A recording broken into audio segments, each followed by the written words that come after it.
Then you start doing a flip chart thing. Don't do it. Remember, recruiting is a process, not an event, okay? It's just like cooking, you know? Like you go from the first baseball, the baseball, first base, second base, you know, and then, you know, later on you hit a home run, okay? You don't hit a home run every time. Okay, remember, I think this example might help you remember better. When you recruit, most people when they recruit, they are so anxious to attack their prospect, to tell them everything, because you want it so bad to recruit them. Just kind of chill out. This example might help you. You think of recruiting like dating. When you first go on dating, you hold hands, right? You go out first, and then you go hold hand, and feelings right, you hold hand, and feelings right, you kiss, and then whatever, right? You don't go boom that right away. So you gotta do a process. You have to remember it's a process. And when you ask a question, you have to pause. You let them, you hear them what they want. Would you be open? You know, we got this adult stem cell that I could do it. And then he's like, on and on and on. You can give a chance to respond to you. Okay, so give people a chance to respond to you, because you have no idea. People, usually what I learned in sales 101, is when you ask a closing question, the first person speaks, loses.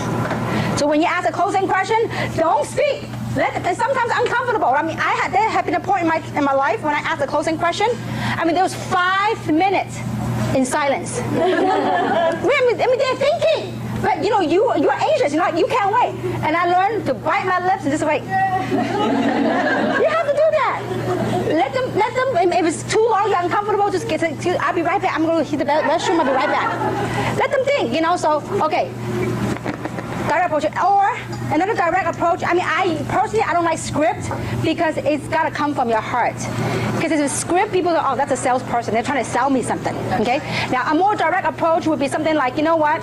How are you? Long time no see, and how's the family, blah, blah, blah. And after 2 minutes, maximum 2 minutes, I'll say, listen, the reason for this call is business. I just came across an amazing opportunity that I believe it might be for you, it might not be for you. But I just wanted to know if you're open to making some side income or whatever. If they know that they only want some side income, you talk about fortune, they might not relate to you. But if you know that they want a fortune, so you got to know what your prospect's hot button to pitch them what the deal is. So listen, I'm more a direct person. I said, listen, I just came across some amazing stuff. I heard some amazing story. I'd like for you to be in on the next fortune with me. When is a good time for us to get together so I can show you? So the objective of the phone is to make the appointment initially. The phone is not to explain everything, okay? Once they get in, then you can use the phone to train. But initially the phone is to make phone call. To make what? Appointments, okay? To get them, invite them to come to a meeting.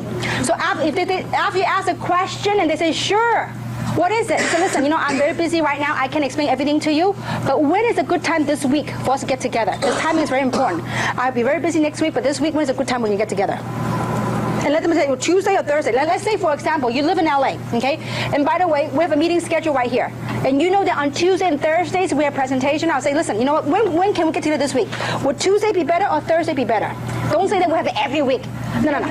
Which day is better? Tuesday or Thursday?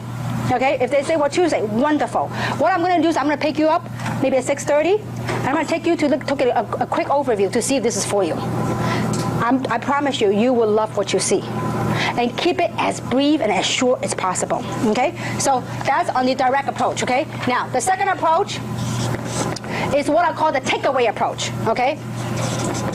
Sometimes I like to play with people like that, takeaway approach, okay? The takeaway approach is very non-threatening. You are not asking them directly about the opportunity. You say, for example, I say, you know what, Yvonne, I know that you're a very successful business lady, and I know you're doing very well. I mean, you don't know if they're doing well. Let's just say that you're doing very well. Sometimes I like to do that, because you know what, a lot of times on the outside of a business person, you don't know how well they're doing. They might look good on the, you think a business owner might look good, but they may go through a lot of financial challenges. You don't know. So you just say, listen, I know you're doing very well, but I just engage in something, a global business, an international business. Who might you know that may be interested in making some extra money with me? Who might you know that's just making about 10 grand or 5 grand or whatever that you know that will get her? Okay? Who might you know is interested in making some side income or some additional stream of income? Who might you know that's open to making an additional stream of income? If I say that, if she has a need for it, you know what she's thinking? Me? Why don't you ask me? See, that's called a takeaway, and it's non-threatening, okay? And you would say, listen, I am looking for some top players. I'm looking for some top entrepreneur to own a part of this international venue with me. You didn't talk about what it is. I am looking, and you are trying to identify some top entrepreneurs to build a company within a company. So who do you know?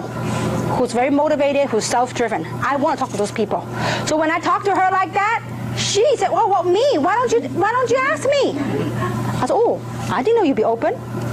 You know, so just go from there and then invite her. Plug her into the event, okay? So that's called a takeaway.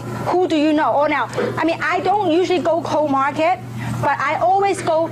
Before, when I was a struggling entrepreneur, I was not selective at all. Anybody within 3 feet of me, I go recruit them, okay? And so when I do that, I would say something like, you drive me to any place. You drive me to Hawaii, and I will recruit, okay? So if I go to Hawaii, let's say, for example, and if I went to somebody, I said, listen, I'm new, and I find out some small things about them in doing the form. I said, listen, I'm here on business. I'm from the mainland. I'm here on business. And listen, I'm looking for some top people, very entrepreneur people, very, very self-driven. I am looking to expand my business here in Hawaii. Who do you know that's interested in making some side income or another stream, having another stream of income? So that would be my approach to turn that person into lukewarm, okay? So many approaches. So, you know, just do what's near in your heart and just talk from your heart, okay? So now, so again, the thing to paint a big picture to people is, look, I'm with an international company, an OnStar international company. We're looking for some top talent to help us build this company in this market. Whatever market you're in LA, San Gabriel, whatever. I mean, you truly are spearheading this market. And so, and you can do that, the takeaway approach, okay? Now, then the other approach, you have the direct, the takeaway, and the other one is what I call the triggering interest approach. Triggering interest. To draw the interest. And the way you would trigger the interest is by asking questions. And usually, I like to do the triggering questions for the professionals or for business owners, okay? Perfect example. Let's say that if I know April has a bakery, okay? Let's say that I'm her customer, okay? I go there in and out, and I don't know her that well, but I know her well enough to say hi, because she's the owner. I say, oh, hi, you know, so I strike some small talks. And I said, wow, April, you're very busy. You must be doing very well here. And go, yeah, whatever, right? I said, April, let me ask you a question. How would you like that for every time your customer come here, that even if they don't come back and buy bread from you, how would you like to make money from them? Can you imagine every customer that stop by, even if they don't come back to your shop ever again, how would you like to make some money? Of course. I said, well, let me ask you, if they don't come back, would you make money? No, they don't. So how would I do that? She goes, is there such a thing? I said, absolutely. As a matter of fact, I used to live around here. And this is how I recruited a gentleman that repaired my shoes. And I was over there and I said, well, you know what? You do a lot of customer walk in and out. I said, how would you like to make money on the customer that you don't even come back? I go, wow, really? So yeah, how? Well, why don't you come meet me at this place? So I knew where I was going to be at the meeting. I said, why don't you, now those are cold market. Cold market, I don't pick up. I don't go pick them up and take them to a meeting. I said, why don't you meet me at this place?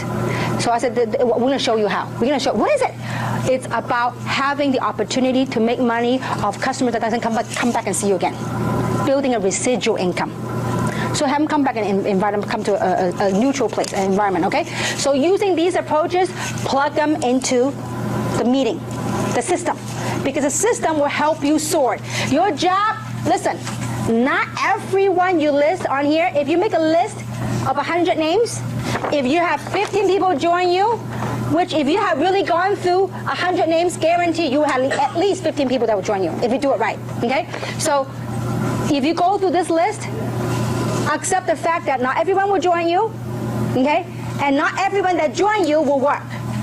But if you accept that, that's very important. Okay, so now, after you've done the recruiting part, once they engage with you, you need to do within 48 hours, get them to a training, or you plug them to a training, or get them to, we have a training. If they can't come to the training, we have a training. We're doing at cost. This DVDs are $1 each, okay? So you get them a training. We're gonna make available this workshop training. People get involved, we're gonna have a workbook and a workshop DVD so they can go and watch themselves, okay? So get them a DVD, get them trained right away. Why? Because before they go out to the real environment and get affected, guess what happened? We just give them an injection. That's called immunization shot. Okay, they're immune. So that the outside influences won't kill them, okay? So it's important that you get your prospect immune before they go out there. Let them be armed with the information, okay? So this is okay now? Is it clear so far on the inviting? Yes. Doesn't sound that strong. No. Is it really helping you guys? Yes. Okay, I want it for real, okay?